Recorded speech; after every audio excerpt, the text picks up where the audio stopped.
this is Lynn with Littlefoot Nursery again. I am here with my baby Tasha. Tasha is an Ashton Drake silicone doll, and she's a partial silicone. And a lot of you guys know that I have her on a different body. It's a body I got from, I think it was Irresistibles, and it's the 19 to 20 inch cloth body. So, but I wanted to hop on and talk about an important topic, especially in light of just recent events about just, you know, and again, this is like, you know, just kind of just something thought-provoking for you guys to think about, but it's just diversity in your doll collection. And is that something that is important to you? Is it something that you don't really think about much? And you know, I mean, I think all baby, like my personal view on it is I think all babies are beautiful, like of all different ethnicities. I like having I enjoy having a little bit of variety, and I have had ethnic babies in the past and whatnot. And I had, you know, I've had my biracial Gabigail by Claire Taylor, who is my Noah, who is now in Erica Jones's nursery. And yeah, and I've had other dolls. And this is Tasha. She's my AA baby. And by the way, somebody mentioned on my channel when I was talking about just the whole Black Lives Matter movement and everything that's been happening recently, that a lot of people prefer the term Black versus African American because not all Black people come from Africa, which is something I just hadn't thought of, and I really appreciate that person telling me that. I don't know if that is the common, you know, if commonly, you know, Black people prefer to be called Black versus African American, but if you have any thoughts on that, please let me know. You know, it was funny, I was just talking to my mom because I'm Asian, and she was trying to refer to Asians, and she said Oriental, and that is actually not a good term to use. It's not a, you know, and the reason for that, and my sister explained it really well, the reason for that is that Oriental or Orient is basically based on from a European vantage point. It means like East or something like that, and that kind of assumes that Europe is the center of the world, which is not the case. And so I was like, oh, that makes sense. Whereas Asia is a continent, and Africa is a continent. So, but not all Black people come from Africa. So I completely get that, and why people wouldn't appreciate that term as much, or perhaps be offended by it. So anyway, it is it is so hard. You know, I try to give people the benefit of the doubt if they use a term that is not politically correct, because I'm sure I do it all the time as well. And you know, let's just all try to, you know, have some grace with each other and know the person's intention. But I did want to talk about diversity in doll collecting. I really should have done a video of this, but my sister, anyway, by the way, I'm going to change Tasha while we chat. I'm going to change her into this romper by Captain Jack. I think this is like so cute. This is one of my favorite outfits on her. I just think this looks so great on her. And I just really like her in purple. Purple is like her signature color in my opinion. So yeah, so I'm going to go ahead and change her. And I wanted to just mention, let's see. Oh, I wanted to tell you guys about my niece's birthday gift. And I should have done a video of this, but we had, my sister said she's really into Barbies, but she has a lot of, you know, Caucasian Barbies or white Barbies. You know, and that's kind of the typical classic Barbie with the blonde hair and whatnot. And I've never really been a Barbie collector. I had a few when I was growing up, but I've never been a big Barbie collector. But my sister said, hey, it would be great if she could, you know, get some Barbies that are more diverse, you know, more ethnically diverse. And I was like, oh, I'm on it. And so, like, you know, it's funny, like, so what we do when when my kids or my nieces and nephews have birthdays coming up, we talk about,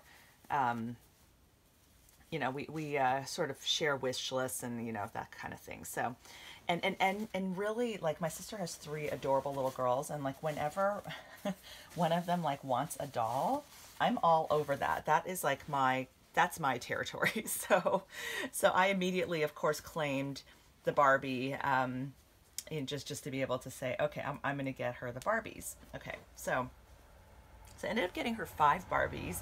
And guys, I was just amazed at the diversity that's available nowadays. Um, I got one. They were all ethnically diverse, you know, either black or Hispanic. And then in addition to that, a lot of them had like different, you know, different disabilities or things, right? Like that would make them quote unquote not perfect. So you know, and I just yeah, and I just mean, you know, just different from the stereotype of Barbie. So one of them had vitiligo, which is a skin condition that you guys are aware of, where some of the skin is pigmented white, some of it is black. Um, there's another Barbie that was in a wheelchair. There's another one that had a prosthetic leg.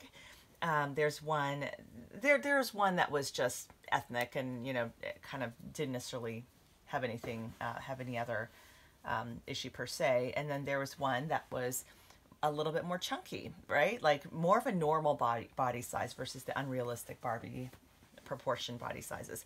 And it was funny when I showed my husband that doll, he said, "Oh, she just looks normal. They should make all of them like that." So, because I think he never really understood like why the Barbies have like such unrealistic proportions. And you know, and anyway, here's Tasha, you guys. Look at her. Oh, she's so cuddly. I really like cloth body silicones. I don't have any artist cloth body silicones right now, but I do have my Ashton Drakes. And by the way, you guys, these are a good alternative to full body, you know, to the artist silicones if you're on a tighter budget. They're great. So, anyway, what was I saying? Oh, but I was just thinking, like, it is so important for our kids.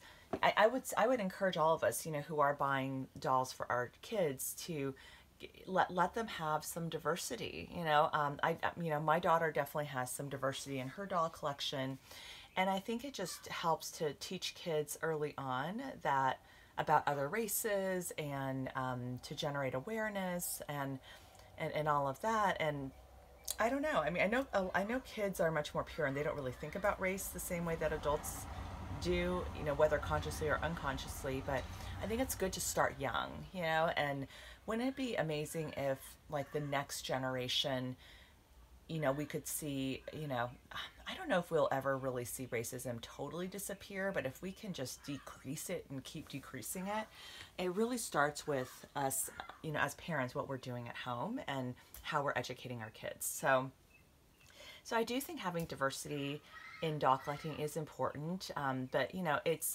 and I think that also because in the reborn world, diversity is not very, it's, you know, there are a lot of amazing ethnic babies, you know, Black or African American babies and Asian babies and all different nationalities. But I think the predominantly there are still more, you know, Caucasian babies and of other ethnicities. Yeah, I think collectively, right? So sometimes, you know, a baby that you really like, it's harder to find, you know, in a different ethnicity.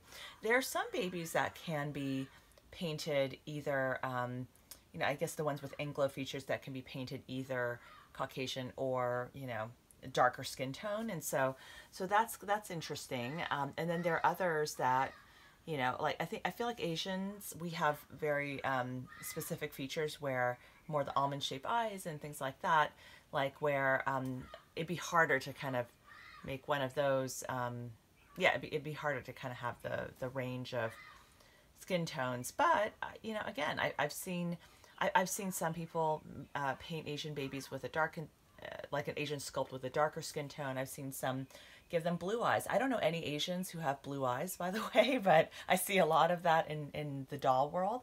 And I'm like, hey, that's cool, to each their own. And, you know, it's, that's totally cool.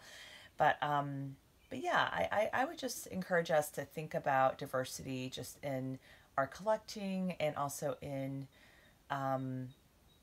yeah, just you know, in terms of the dolls that we buy for our children. I did see that they finally have the first Black Bachelor, which is a show, one of my guilty pleasure shows. But I thought that was great. I mean, it's a little bit, you know, they should have done it way sooner. I think we all agree on that. And I'm also kind of like, hey, where's the Asian Bachelor? Like, you know, there are other minority groups that are, you know, that are also underrepresented. And so I would encourage us to not just think about, you know, this in the context of just like blacks being the only minority group. That is not the case. I mean, Asians, Hispanics, like all, like there are a lot of other minority groups that also just need representation out there. So anyway, I'll get off my soapbox now. You know, thank you for joining me for this topic. I just thought it would be something interesting to talk about, and if I unintentionally offended anyone, I truly apologize. Definitely, I don't do everything perfectly by any stretch. I'm here, you know, hopefully with a heart and a mindset to want to learn and to grow, and to be better and to become better, you know, and so anyway. All right, guys. Well, here's Tasha. She's going to say bye to you all. I will see you guys on the next video and hope you have a great day. Bye.